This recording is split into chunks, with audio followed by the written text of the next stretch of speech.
नमस्कार, मैं हूं श्वेता सिंह और आप देख रहे हैं उत्तर प्रदेश के राजनीतिक संघर्षों की महागाथा सरकार का 7वां अध्याय।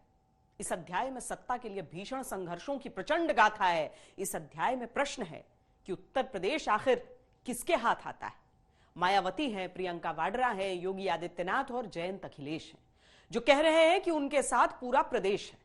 तो प्रदेश की इस लड़ाई की जंग का रंग चढ़ना शुरू हुआ नवंबर के महीने में। लखनऊ राजभवन के आंगन में प्रधानमंत्री मोदी ने हिंदुत्व की राजनीति वाले नए चेहरे योगी आदित्यनाथ के कंधे पर वरदहस्त क्या रखा। प्रदेश में अटकलों का दौर थम गया। चुनाव का चक्र तेजी से घूमने लगा। विकास में आगे बढ़ रही है, अपने गौरव को फिर से नई भव्यता दे।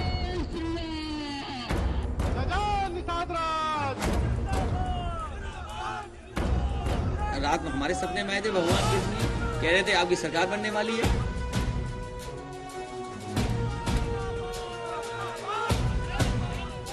तो भैया, यूपी की राजनीतिक जंग में भगवा के सामने डटा लाल रंग। भगवा मतलब भाजपा, मतलब मोदी, मतलब योगी, और लाल मतलब मुलायम सिंह की विरासत संभालने वाले उनके लाल अखिलेश यादव।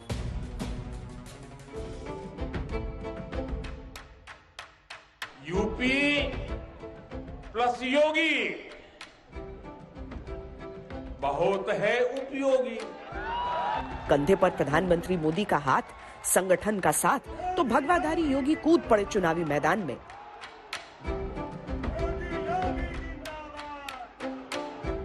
बीजेपी के लिए चुनाव में राम बड़े काम के रहे, लेकिन अब तो बीजेपी कहने लगी कि राम काज उसके हाथों से ही हुआ।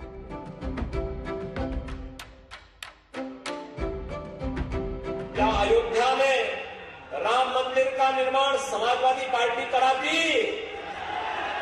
क्या कांग्रेस कराती? क्या मोहन जी की पार्टी कराती? बीजेपी की राजनीति हिंदुत्व है और हिंदू की आस्था के धाम सबको अपने साथ लाने के लिए बड़े काम किए। तो चुनाव को भगवा रंगने वाले रंगरेजों ने तारीख चुनी बीते साल की 13 दिसंबर। मोदी और योगी पहुंचे काशी। बड़े गर्व और गौरव से देख रहे थे करोड़ों भारतवासी। हर हर महादेव। चुनाव अभी जरा दूर था, लेकिन बीजेपी का जोश भरपूर था। चुनावों के ऐलान से पहले ही बीजेपी ने घोषणा कर दी कि रणभेरी बन चुकी है।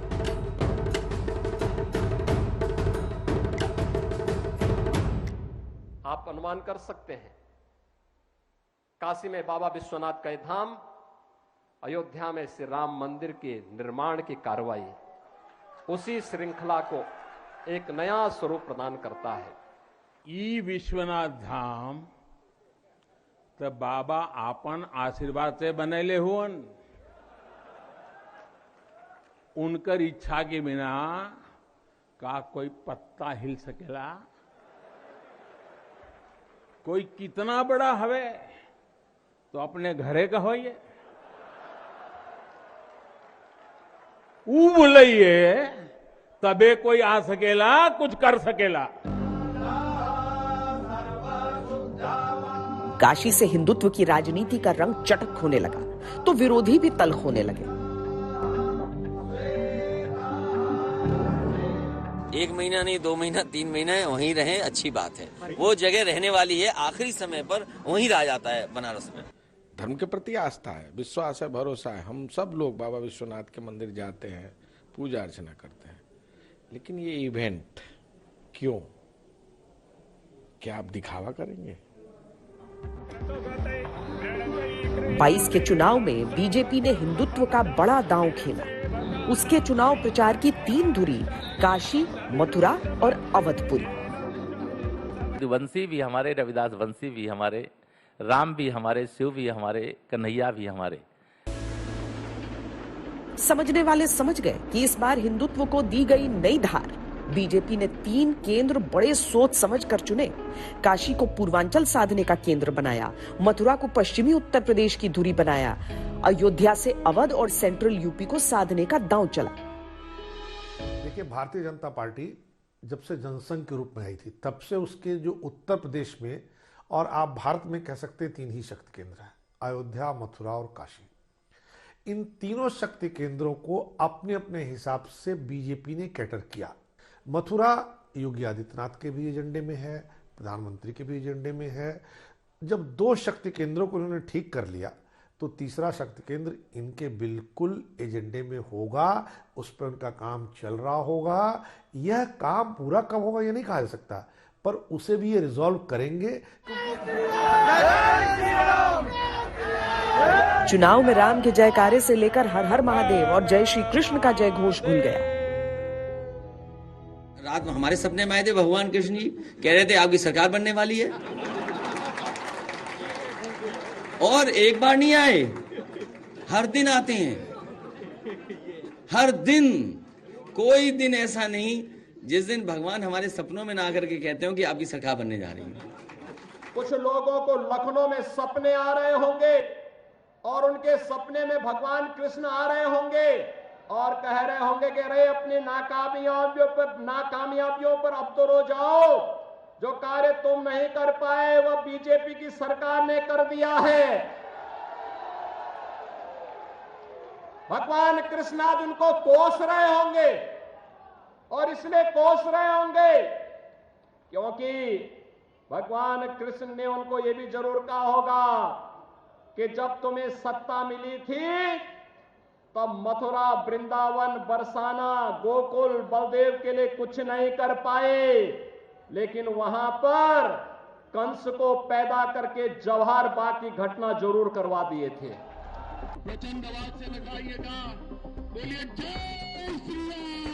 पहले किसी ने जपा राम राम,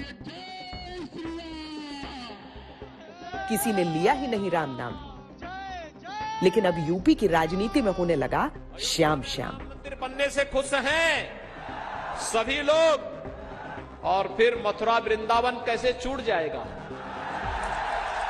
उत्तर प्रदेश में ये प्रश्न उठने लगे कि बीजेपी ने चुनाव में मथुरा का मुद्दा क्यों उठाया। उत्तर प्रदेश के चुनाव में पहली बार ऐसा हो रहा है कि 3 धर्म नगरियों को राजनीति की रणनीति का आधार बनाया जा रहा है। इनमें विशेष जोर दिया जा रहा है मथुरा पर। अयोध्या, काशी के साथ बीजेपी की राजनीति का नया शक्ति केंद्र बन गया है मथुरा। चुनाव की हवा चली तो देश के दिग्गज चले मतदाता की गली। कान्हा की महिमा नगरी चुनाव की महिमा देख रही है। उत्तर प्रदेश के चुनाव में मथुरा ने फिल्मों के स्टार तो गली गली देखे थे, और भैया इतने बड़े राजनीतिक स्टार गली गली नहीं देखे थे। देश के गृह मंत्री वोटर के घर पहुंचे तो अखिलेश राज की याद दिलाई, अपने राज की कहानी सुनाई। और अखिलेश बाबू, आप कानून और व्यवस्था का सवाल उठाते हो, जरा चुल्लू पर पानी में डूब मरो, आपको बोलने का कोई अधिकार नहीं। मैं आंकड़े लेकर आया हूं। अखिलेश बाबू, मैं आपको कहना चाहता हूं, बहन मायावती जी, मैं आपको कहना चाहता हूं, कल मेरी बात का सार्वजनिक जवाब दीजिए। अखिलेश बाबू के शासन से, भारतीय जनता पार्टी के शासन में डकैती में 70% कमी हुई है। कितनी हुई है भाई? लूट में 72% की कमी हुई है। कितनी हुई है? हत्या में 29% की कमी हुई। कितने प्रतिशत की? और अपहरण के अंदर 35% की कमी, ये भारतीय जनता पार्टी के शासन में।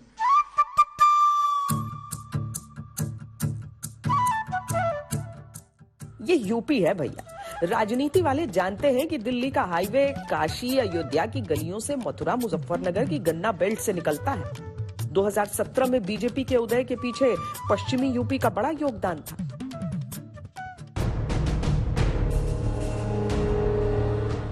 दो 2017 में कैराना से हिंदू पलायन बड़ा मुद्दा था। 2013 के दंगों से समाज में सांप्रदायिक खाई बन गई थी। बीजेपी को पश्चिम में इसका फायदा मिला। इसी फायदे का नतीजा रहा कि 2017 में पश्चिमी यूपी की 136 में से 109 सीटों पर मामला कमल छाप हो गया।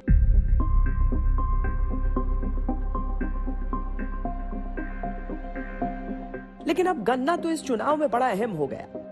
सवाल ही यह बन चुका है कि पश्चिम में किसकी राजनीति गुड़ और किसकी होगी गोबर। और यह सवाल इसीलिए क्योंकि कृषि कानूनों को लेकर आंदोलन बड़ा लंबा चला था।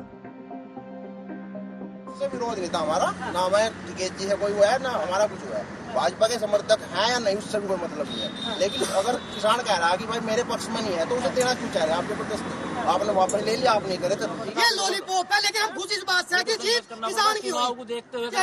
हमने 3 कृषि कानूनों को वापस लेने का, रिपील करने का निर्णय लिया है। जरूरी कहिए या चुनावी मजबूरी, साल 2021 के नवंबर की 19वीं तारीख को मोदी सरकार ने कानून तो वापस ले लिया, लेकिन पश्चिमी उत्तर प्रदेश में नाराजगी पूरी तरह वापस हुई कि नहीं, ये अभी पता चलेगा। लोकल लीडर से उनकी नाराजगी दूर नहीं हुई तो भारतीय जनता पार्टी ने अपने बड़े लीडर उतारे हैं। बड़े लीडर उतारने से जरूर उनकी नाराजगी दूर होगी। कई बार ऐसा होता है कि आपका गुस्सा किसी सवाल को लेकर के है, वो सवाल जिस आदमी से आप एड्रेस कर रहे हैं उसको वो जवाब देने की स्थिति में नहीं है। जवाब देने वाला जब आपके सामने होता है और जवाब मिलता है तो आप संतुष्टि के स्तर पर आते हैं। और दूसरा ये होता है कि जैसे जैसे बड़े आदमी के सामने आप फेस करते हैं वैसे वैसे आपके गुस्से का टेम्परामेंट जो होता है वो अपने आप कम होता चला जाता है। तो इस थियरी में तो बीजेपी मुझे लगता है काबिल साबित हो रही है। पूर्वांचल और अवध में भगवा राजनीति का अलग फूंकने के साथ साथ पश्चिम को साधने के लिए लाख जतन करने पड़ रहे हैं। एक नेता को 21वीं शताब्दी में जो पूर्व मुख्यमंत्री रहा हो, संविधान के दायरे में रहा हो, जिसने देश का विभाजन किया, वो याद क्यों आता है? क्यों उनको वो नहीं याद आता जिन्होंने 500 से अधिक रियासतों को जोड़ करके ये भारत महान देश सरदार पटेल ने बनाया? क्यों याद नहीं आता?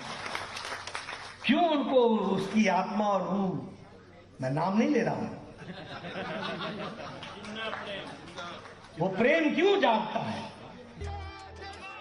मथुरा के द्वार वोट का उपहार मांगने निकलने से पहले गृह मंत्री अमित शाह गए तो कैराना भी वहां पलायन करने वाले परिवारों से मिले। दिसंबर तक राजनीति का सेंटर स्टेज पूर्वांचल बना रहा। जनवरी में पश्चिम से सियासी सूर्योदय की जंग का रंग चढ़ रहा है। नए साल के पहले महीने की 22वीं तारीख को बीजेपी ने डोर टू डोर चुनाव प्रचार की शुरुआत की। कैराना शहर से इस अभियान की शुरुआत हुई। मैं मित्तल परिवार के साथ बैठा था, कभी उनको भी पलायन करना पड़ा था।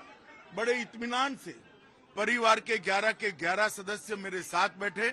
उन्होंने कहा अब हमें कोई भय नहीं है, सब शांति से यहाँ अपना व्यापार कारोबार कर रहे हैं। पश्चिमी यूपी से अखिलेश भगवा के उदय को अस्त करने की जुगत लड़ा रहे हैं और बीजेपी के बड़े बड़े नेता पश्चिमी यूपी के द्वार द्वार सिर नवा रहे हैं। यूपी की सत्ता के संघर्ष 2022 का पहला चरण प्रारंभ हो चुका है। जैसे जैसे 10 फरवरी नजदीक आ रही है, उत्तर प्रदेश के पश्चिमी भूभाग पर राजनीतिक हलचल बढ़ती जा रही, क्योंकि 10 फरवरी को ही जनता तय करेगी कि पहले चरण की 58 सीटों पर जनादेश किसे मिलता है। इसीलिए पश्चिम में द्वार द्वार दस्तक है। बीजेपी की बड़े बड़े नेताओं ने प्रचंड प्रचार आरंभ कर दिया।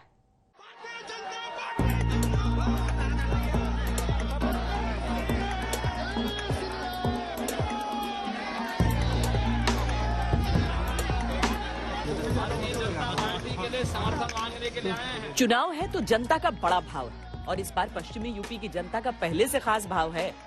पश्चिमी उत्तर प्रदेश ने पहले ऐसा प्रचार नहीं देखा। ये तस्वीरें 27 जनवरी की सुर्खियां बनी। मथुरा में गृह मंत्री अमित शाह हाथों में पर्चे लिए जनता के द्वार पहुंचे। गाजियाबाद और मोदी नगर में रक्षा मंत्री राजनाथ सिंह यूपी सरकार का रक्षा कवच तैयार करने पहुंचे और बिजनौर में खुद प्रदेश के मुख्यमंत्री योगी आदित्यनाथ ने डोर टू डोर जाकर वोटर की डोर बीजेपी से जोड़ने की कोशिश की। नेताओं की ओर से योजनाओं का प्रचार भी हुआ और अखिलेश पर वार भी हुआ। कहते हैं सरकार बनाएंगे, 300 यूनिट बिजली फ्री देंगे। अरे तुम तो जब सरकार थी तब क्या कर रहे थे? तब तो अंधेरे में रखते थे पूरे प्रदेश को। जब समाजवादी पार्टी की सरकार थी क्या बिजली मिलती थी? बीजेपी चुनौती भी समझ रही है और चुनौती देने वाले चेहरे भी। इसीलिए बार बार कहा जा रहा है फर्क साफ है। 2017 से पहले जो लड़के हैं गलती हो जाती है बोलकर छूट जाते थे। 2017 के बाद उन अपराधियों पर होती है कार्रवाई। फर्क साफ है। ये यूपी के लोग कह रहे हैं फर्क साफ है। ये फर्क सिर्फ योजनाओं परियोजनाओं का ही नहीं बल्कि काम करने के तरीके का भी है। बीजेपी वालों का इस गांव में आना मना है भाई। बिल्कुल पुलिस का सपना पूरा नहीं होने का।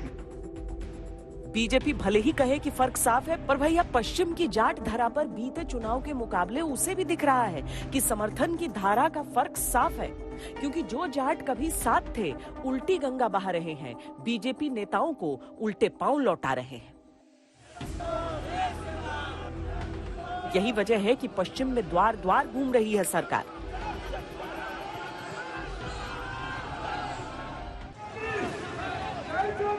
जाट बिरादरी की चुनावी पहचान थी नलका छाप।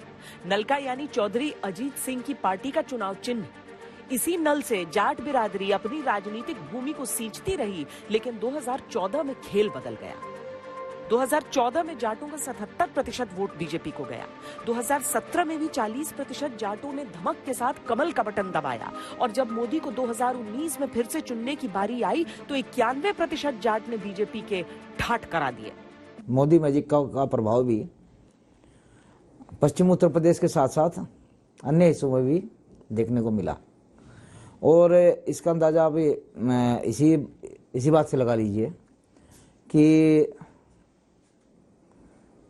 बीजेपी को जो बम्पर बहुमत हासिल हुआ। सियावर रामचंद्र की।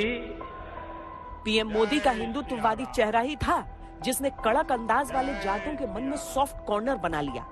बीजेपी के चुनावी रणनीतिकार शाह भी इसको जानते हैं, इसीलिए जाटों के सामने ब्रांड मोदी को उभारते हैं और हिंदूवादी एजेंडे को बारीकी से छानते हैं।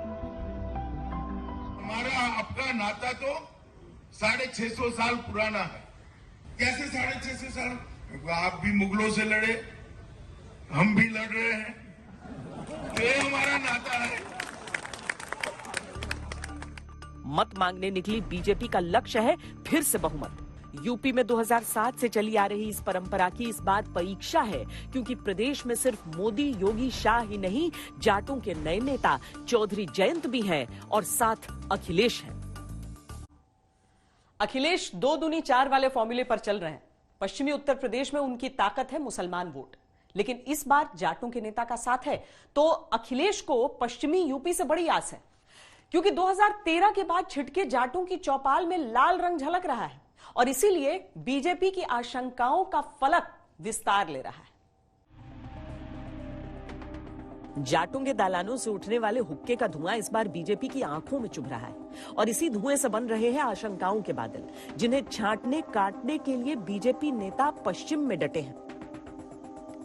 फिलहाल चुनाव का चरण 1 है और उससे पहले बीजेपी की समस्या अनेक है, इसीलिए बीजेपी बार बार पश्चिम वालों को पुरानी समस्याएं याद दिला रही है। जहां पहले से लोग पलायन कर रहे थे, आज मैं जब राउंड लेने निकला, उन्होंने कहा मोदी जी की कृपा हो गई, भाजपा की सरकार बनी, योगी जी ने कानून और व्यवस्था को सुधारा है, हमें पलायन करने वाले पलायन कर गए। यूपी में इस बार पश्चिम की महिमा अपार है, इसीलिए दोनों ओर से प्रचंड प्रचार है। बीजेपी प्रचार में आक्रामक, अखिलेश पर आक्रामक, लेकिन जयंत चौधरी पर बहुत सॉफ्ट है, क्योंकि जयंत बिरादरी की पगड़ी का प्रतीक बन चुके हैं। जयंत चौधरी को बुलावे के पीछे बीजेपी की रणनीति रही जाट समाज को संदेश देना। जयंत और अखिलेश इस संदेश को समझ गए और दोनों अगले ही दिन साथ नजर आए।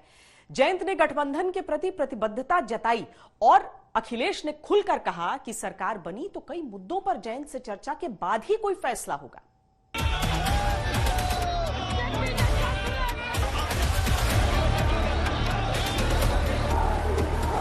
पिछली सरकारों की विकास की कोई सोच ही नहीं थी। उनके लिए विकास का मतलब या तो चाचा भतीजे के विकास से था, या बुआ भतीजे के विकास से था, या भाई बहन के विकास से था। हमारे लिए विकास का मतलब उत्तर प्रदेश की 25 करोड़ जनता को बिना भेदभाव के शासन की योजनाओं का लाभ देना। तो भैया पश्चिमी यूपी के रण में जाट बिरादरी को साधने के समीकरण है। 100 बात की एक बात ये कि बीजेपी चाहती है जाट वोट करें तो हिंदू बनकर, और गठबंधन चाहता है कि जाट वोट करें तो जाट और किसान बनकर। डबल इंजन की सरकार फेल होते हुए नजर आ रही है, इसलिए ये जनता बदलाव करेगी इस बार। ये लोग कहां थे जो आज आपसे उम्मीद कर रहे हैं, मुझसे उम्मीद कर रहे हैं? मैं कोई चवन्नी हूं तो ऐसे करके जो पलट जाऊंगा। इसीलिए योगी आदित्यनाथ ने गन्ना बेल्ट के चुनाव से पहले जिन्ना का जिक्र किया। राष्ट्रपिता महात्मा गांधी, जवाहरलाल नेहरू, जिन्ना एक ही संस्था में पढ़ करके बैरिस्टर बन करके आए। जैसे ही चुनाव आया है अखिलेश जी को जिन्ना बहुत महान दिखने लगे। जिसने देश का विभाजन किया वो याद क्यों आता है कि ये भारत महान देश सरदार पटेल ने बनाया? क्यों याद नहीं आता? उन्होंने अखिलेश को जिन्ना उपासक कहा और अपनी पार्टी को पटेल के पुजारी। बीजेपी की ओर से अखिलेश पर हमलों का अंत नहीं, और जयंत के लिए प्रेम अनंत। बीजेपी ने सोच समझकर जयंत को न्योता दिया, और जयंत समझ गए कि अगर उनके समाज ने संदेश लपक लिया तो गड़बड़ हो सकती है। मुझसे तो कोई नाराजगी नहीं ये और नाराजगी हो, अगर नाराजगी हो तो चौधरी अजीत सिंह जी का काम।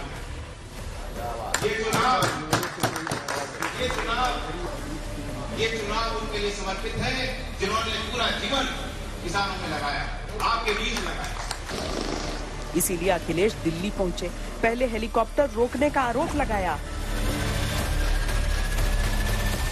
दोपहर बाद मुजफ्फरनगर पहुंचे, आते ही ऐलान कर दिया कि इस बार किसान के बेटे साथ, और बीजेपी का बुलावा किसानों के लिए छलावा है। अरे उनका न्योता कौन स्वीकार कर रहा है? और सोचो हालात कैसे हैं। देखिए उनके हालात कैसे हैं, हालात कैसे उनके, सोचो न्योता देना पड़ रहा है। –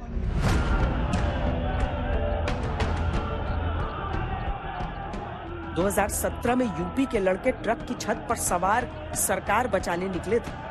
2019 में बुआ के साथ बबुआ की जोड़ी सरकार गिराने निकली थी, और 2022 में फिर एक बार किसान के बेटे बनकर योगी सरकार गिराने का अन्न संकल्प उठाया गया।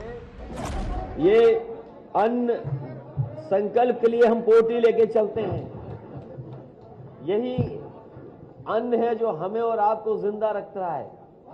किसान जो हमें पेट भरता है और कपड़े दे पहनाता है, उसके हक में हम दोनों लोग लगातार इसी तरह से संकल्प करते रहेंगे और लड़ाई लड़ते रहेंगे जब तक भारतीय जनता पार्टी को हटाना ले।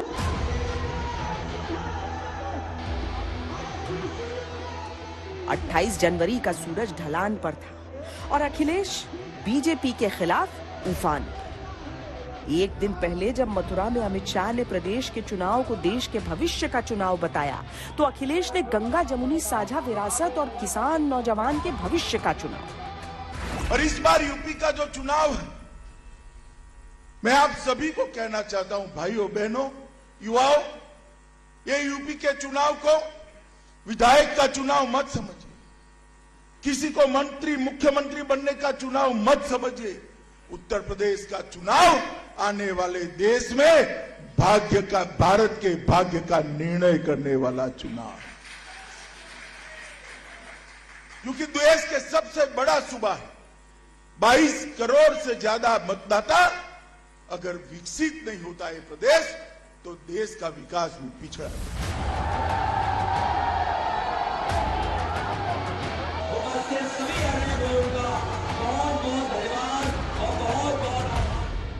किसानों के वोटों वाली मिठास हासिल करनी हो तो गन्ना किसानों की जिंदगी में मिठास होनी जरूरी है। अखिलेश ने उन्हें भी भरोसा दिया कि आई सपा तो गन्ना भुगतान 15 दिन में सफा। समाजवादी पार्टी ने बिजली के क्षेत्र में कहा है कि 300 यूनिट मुफ्त होगी। वहीं फार्मर्स के लिए कि उनके गन्ने के भुगतान के लिए उन्हें इंतजार न करना पड़े, 15 दिन इंतजार न करना पड़े। Farmers corpus fund, farmers revolving fund budget से देकर के किसानों का समय पर भुगतान करने का काम भी गठबंधन मिलकर के करेगा। पेंशन है, लैपटॉप है, भैया अखिलेश के वादे तो अपार हैं, लेकिन राजनीतिक गठबंधन में भी आपसी मारम्मार है।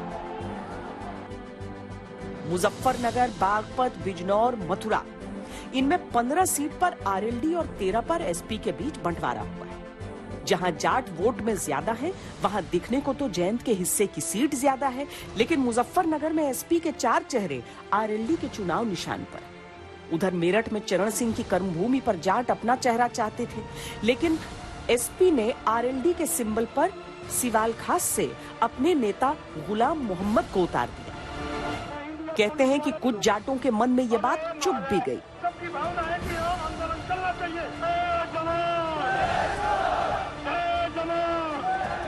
पश्चिम की लड़ाई में गठबंधन को लगता है कि किसान आंदोलन ने उनकी जीत की जमीन तैयार कर दी। समझ बीजेपी भी यही रही है, इसीलिए पश्चिम की जमीन पर बड़े बड़े राजनीतिक स्टार द्वार द्वार प्रचार कर रहे हैं।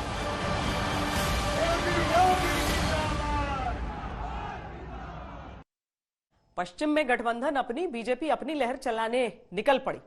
अखिलेश और बीजेपी पहले, दूसरे, तीसरे चरण को ही निर्णायक मानकर चल रहे हैं, इसीलिए धुआंधार प्रचार है। लेकिन प्रचार में भले कुछ नेता न दिख रहे हो, पर वो भी सत्ता के दावेदार हैं। कांग्रेस नेता राहुल गांधी की बहन और प्रदेश की बहन कही जाने वाली मायावती धरातल पर नहीं दिख रही हैं, लेकिन अपने अपने हिस्से की जमीन तैयार करने के लिए क्या कर रही हैं, वो भी देख लेते हैं।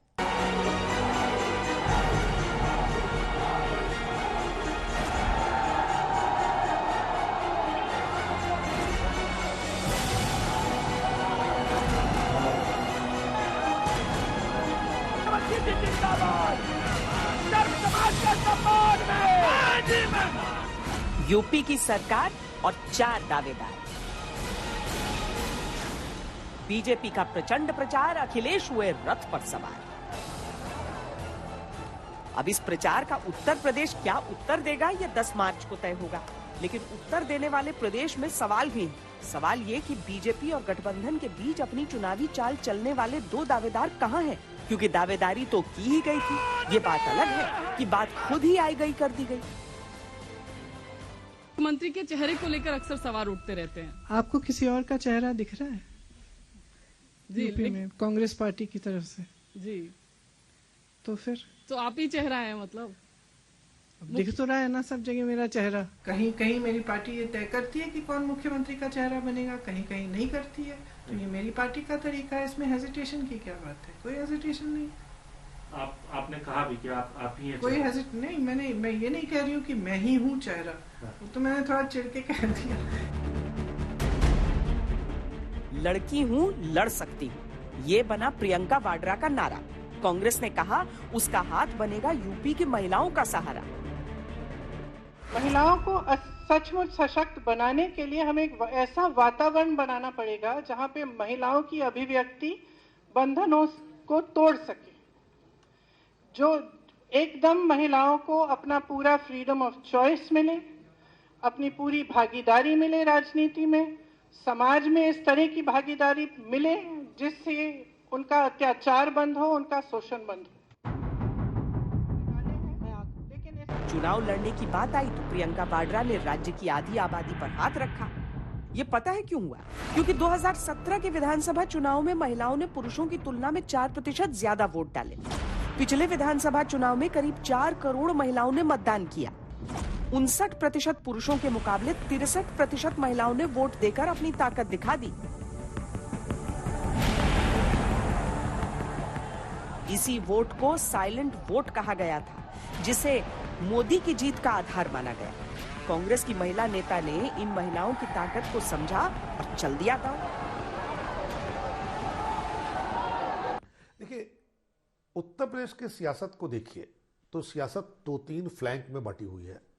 एक कास्ट है, दूसरा क्या है कि कास्ट के अलावा रीजनल इक्वेशंस हैं, और तीसरा क्लास है। इन तीनों के लिए कांग्रेस के पास कोई लीडर ही नहीं था जो इन तीनों में से किसी एक समस्या को एड्रेस करे या तीनों समस्या को एड्रेस कर सके। ऐसे सिचुएशन में उन्हें अपने लिए एक नए वोट बैंक की तलाश थी। नया वोट बैंक था क्या उत्तर प्रदेश में?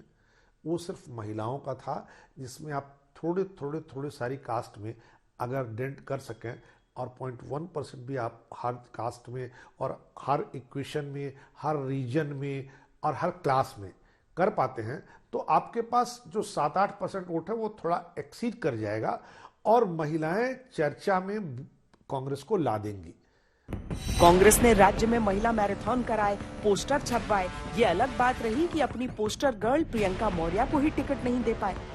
ये है मेरी फोटो, मेरा पूरी तरीके से इस्तेमाल किया गया, मेरे नाम का इस्तेमाल किया गया, मेरे साथ अन्याय हुआ है, मेरे फेस को इस्तेमाल किया गया है, मेरे नाम को इस्तेमाल किया गया है, सोशल मीडिया पे मेरे 10 लाख फॉलोवर्स हैं उनको इस्तेमाल किया गया है, मुझे मोहरा बना करके, मुझे फेस बना करके टिकट तो हमसे वोट तो लेना चाहते हैं ओबीसी समाज का, लेकिन टिकट देने में इन्हें प्रॉब्लम थी। विवाद की आग पर समय की रेत जब पड़े तब सही। लेकिन अभी तो कांग्रेस ने 3 लिस्ट जारी की है। कुल 255 उम्मीदवारों में से 103 टिकट महिलाओं को दिए हैं। प्रचार के मोर्चे पर कांग्रेस के बड़े नेता घर घर दस्तक दे रहे हैं और बीजेपी की तरह ही कांग्रेस ने वर्चुअल प्रचार के लिए लखनऊ में बड़ी टीम तैनात की। तो भैया मतलब ये कि तीसरे दावेदार मैदान में न सही, मोबाइल में तो प्रचार कर ही रहे हैं, पर राज्य पर एक छत्र राज करने वाली बहन मायावती का इस चुनाव में क्या है दांव? बीएसपी की ओर से यूपी की सरकार में सत्ता वापसी की दावेदारी बहुत प्रबल है। मायावती के सबसे बड़े सलाहकार सतीश चंद्र मिश्र बार बार ये कह रहे हैं। लेकिन न तो मायावती चुनाव लड़ने उतरी, न ही सतीश चंद्र मिश्र, और पहले चरण के चुनाव आने को हैं। अब तक बीएसपी का चुनाव प्रचार ठीक तरीके से शुरू नहीं हुआ है।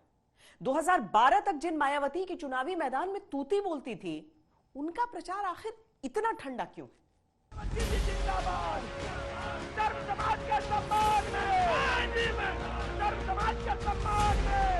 चुनाव आ गया, लेकिन इस चुनाव से मायावती का हाथी आखिर कहां गया? हम लोगों की पार्टी के लोग हों और चाहे बहन मायावती जी हों, वो थ्रू आउट एक्टिव रहे हैं। हम लोगों ने सामने भी आए हैं, और बहन मायावती जी जहां तक है उनका सवाल है, वो तो पूरे प्रदेश को मॉनिटर कर रही हैं। आपने देखा कि और पार्टियों का आप देख लीजिए हाल क्या है कि अभी ओपनिंग बैट्समैन भी नहीं उतार पाए। मायावती इस चुनाव में अब तक प्रचार मोड में नहीं आई है। हालांकि खबर यह है कि पहले चरण के चुनाव से 8 दिन पहले 2 फरवरी को मायावती चुनाव प्रचार शुरू कर देंगी। सतीश चंद्र मिश्र ने ट्वीट कर यह जानकारी दी कि 2 फरवरी को मायावती एक जनसभा को संबोधित करेंगी। आगरा जिले में दलित वोट ज्यादा है। 2012 की समाजवादी लहर में भी आगरा से मायावती ने 9 में से 6 विधानसभा सीटें जीत ली थी।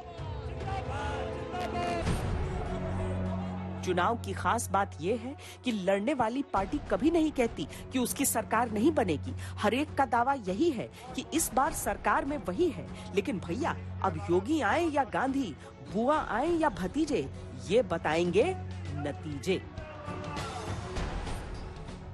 सरकार की महागाथा यूपी के इतिहास से वर्तमान तक आ पहुंची है और लोकतंत्र का रंगारंग उत्सव जोरदार ढंग से मनाया जा रहा है। अपने अपने चुनाव प्रचार, कोई मंच पर, कोई मोबाइल पर, तो कोई द्वार द्वार। आप देखते रहिए आज तक, हम बताते रहेंगे किसकी बनने वाली है सरकार।